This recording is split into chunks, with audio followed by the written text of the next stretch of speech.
अब हम देखते हैं मॉलिक्यूल और मॉलिक्यूलर आयन में क्या डिफरेंस होता है। पहले मॉलिक्यूल को देख लेते हैं। Molecule is the smallest particle of an element और compound and can exist independently and shows all the properties of that compound.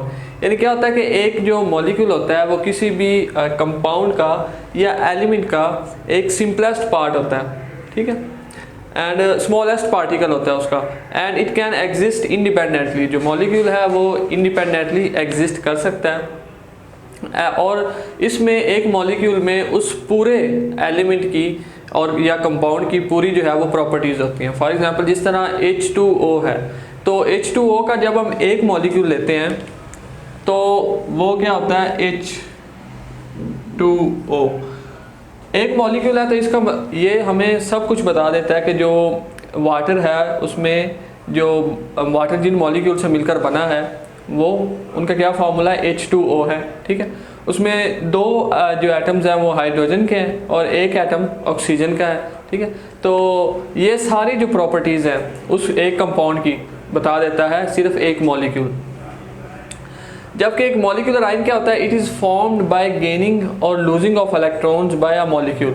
जिस तरह कि हमने पहले देखा कि एक जो मॉलिक्यूल है अगर उसमें से इलेक्ट्रॉन्स जो है वो निकल जाएंगे, उसमें हम ऐड कर दें इलेक्ट्रॉन्स, तो उससे मॉलिक्यूलर आयन बनता है। नेक्स्ट पॉइंट हम देख लेते हैं कि इट इज़ ऑलवेज न्यूट्रल। जो मॉलिक्यूल होता है वो हमेशा न्यूट्रल होता है एक एटम की तरह। जिस तरह एक सिंपल H2O मॉलिक्यूल को अगर हम देखें, H2O मॉलिक्यूल ये एक सिंपल मॉलिक्यूल है और ये न्यूट्रल एक मॉलिक्यूल है। ये और अगर इसमें एक हाइड्रोजन हम बाहर से ऐड कर दें या इसके यानी कि ऑक्सीजन के ऊपर जो दो एक्स्ट्रा लोन पेयर होते हैं, ठीक है, ये अगर एक लोन पेयर एक ऑक्सीजन को दे दे तो यहाँ पे तीन हाइड्रोजन होंगे, ठीक है, क्योंकि ऑक्सीजन ने अपना एक लोन पेयर एक हाइड्रोजन को दे दिया। तो इस वजह से चूंकि इलेक्ट्रॉन कम हुआ है तो इसके ऊपर पॉजिटिव चार्ज आ जाएगा, ठीक है। अब इसको हम इरेज कर देते जब। और मॉलिक्यूलर आयन की अगर हम बात करें तो इट कैन हैव पॉजिटिव और नेगेटिव चार्ज। तो मॉलिक्यूलर आयन जो होता है उसके ऊपर जो चार्ज होता है वो पॉजिटिव चार्ज होता है या नेगेटिव चार्ज होता है। Molecule is formed bye combination of atoms. जो मॉलिक्यूल होता है वो एटम्स के कम्बिनेशन से मिलकर बनता है। जिस तरह वाटर आपने देखा H2O, दो एटम्स हाइड्रोजन के, एक एटम ऑक्सीजन का। इस तरह अगर हम ग्लूकोज को देखें तो वो C6H12O6, ठीक है, 6 कार्बन के एटम्स, 12 हाइड्रोजन के एटम्स, फिर 6 ऑक्सीजन के एटम। तो ये जो ग्लूकोज है या जो मॉलिक्यूल है, कोई भी मॉलिक्यूल, वो एटम्स के कम्बिनेशन से बनता है। जबकि जो मॉलिक्यूलर आयन है that is formed by ionization of molecule.